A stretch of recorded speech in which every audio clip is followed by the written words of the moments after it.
आइए इस सेशन में बात करते हैं स्टैंडर्ड टूल बार जो आपकी है इसके सबसे लास्ट ऑप्शन ड्राइंग लाइंस के बारे में। यहाँ डिफरेंट तरह की शेप्स को आप इंसर्ट कर सकते हैं अपने डॉक्यूमेंट में। सबसे पहले लाइन दिया हुआ है, आप क्लिक कर लें और सिर्फ लाइन ड्रॉ करना है। लाइन ड्रॉ करने के लिए आप लेफ्ट क्लिक दबा के रखें और आप माउस को जिस तरफ लेके जाएंगे उस तरफ लाइन ड्रॉ हो जाएगी। मैं आपको बता दूं कि अगर आप शिफ्ट बटन को भी साथ में दबा के रखते हैं लाइन ड्रॉ करते हुए तो लाइन आपकी बिल्कुल सीधी आएगी। तो इस तरह से आप ये प्रयोग कर सकते हैं। मैं फिर से यहाँ से कोई दूसरी शेप इंसर्ट करना चाहता हूँ तो वो शेप ले सकता हूँ। मैंने एक शेप इंसर्ट कर लिया है। अगर मुझे कोई ड्राइंग ऑब्जेक्ट नहीं चाहिए तो मैं क्लिक करके उसे सिंपल डिलीट भी कर सकता हूँ।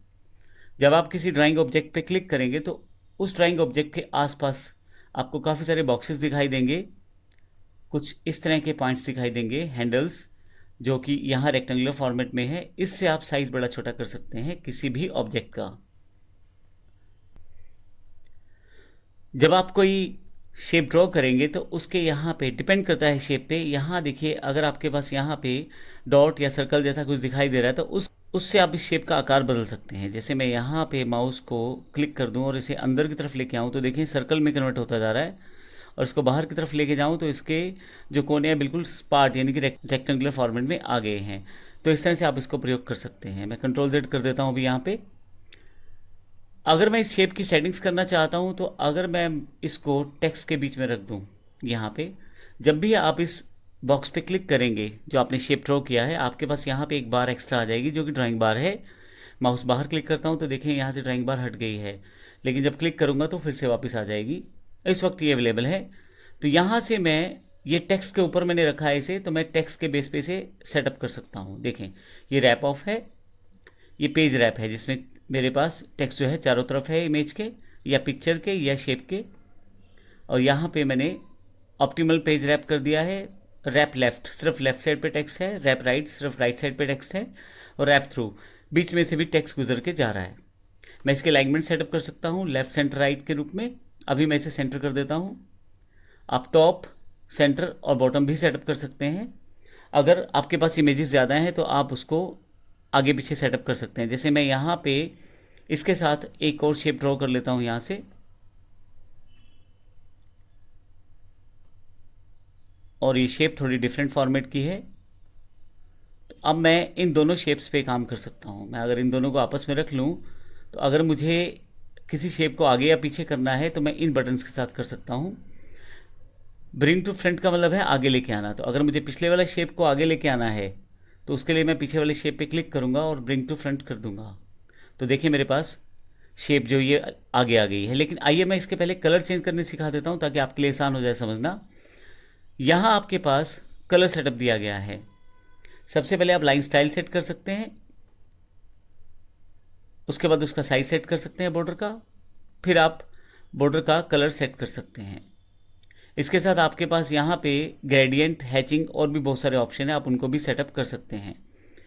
इसके साथ आप यहाँ पे मान लीजिए मैं यहाँ कलर सेलेक्ट कर लेता हूँ तो यहाँ राइट साइड पे दिए गए ऑप्शन से फिल कलर सेट कर सकता हूँ जैसा कलर मैं यहाँ पे भरना चाहता हूँ इसमें। अब दोनों शेप्स में कलर डिफरेंट है। अगर मैं इस आगे वाली शेप को क्लिक कर दूं और यहाँ पे मैं देखूं मेरे पास काफ़ी सारे ऑप्शन हैं। ब्रिंग टू फ्रंट पहले से फ्रंट में है, मैं पीछे वाली इमेज को या पीछे वाली शेप को क्लिक करके ब्रिंग टू फ्रंट कर देता हूँ तो वो आगे आ जाएगी। फॉरवर्ड वन का मतलब होता है कि काफ़ी सारी इमेजेस में सबसे पहले वाला इमेज। तो ये क्लिक करके आप जितनी इमेजेस जितनी शेप्स लगाएंगे उन शेप्स में सबसे पहले फॉरवर्ड वन वाली आएगी। बैक वन, अब देखिए मेरी ये शेप सेलेक्टेड है। अगर मैं इसे क्लिक कर दूं बैक वन पे तो ये वापस पीछे की तरफ चली जाएगी।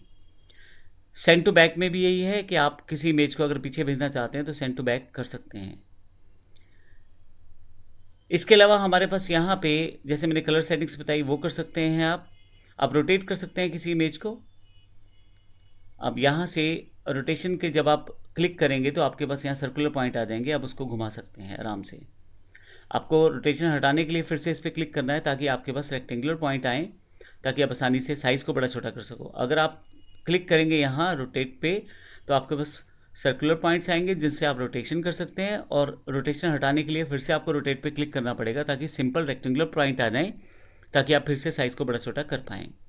इसके अलावा आपके पास पॉइंट्स का ऑप्शन है, पॉइंट्स सेटअप किए जा सकते हैं। और फाइनली आप कैप्शन इंसर्ट कर सकते हैं इसमें। मैं इसका एक कैप्शन इंसर्ट कर देता हूँ। माय फर्स्ट शेप के रूप में और ओके कर देता हूँ, तो वो आपके पास यहाँ पे कैप्शन अवेलेबल हो गया है। तो इस तरह से आप शेप्स के साथ काम कर सकते हैं। आप चाहें तो डिफरेंट तरह की शेप्स को आप सेटअप यहाँ से कर सकते हैं, लेकिन लास्ट में आपके पास शो ड्रॉ फंक्शंस है। आप क्लिक कर दें तो नीचे की तरफ आपके पास एक बार अवेलेबल हो जाएगी जो कि ड्राइंग बार के रूप में है।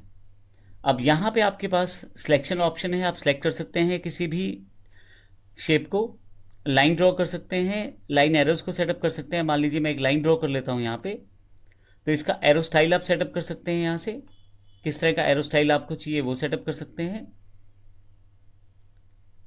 इसके अलावा आप कर्व सेटअप कर सकते हैं किसी पर्टिकुलर पार्ट को, और आप डिफरेंट तरह की शेप्स डिफाइन कर सकते हैं। यहाँ से जिस भी तरह की शेप मैं चाहूँ यहाँ से डिफाइन कर सकता हूँ।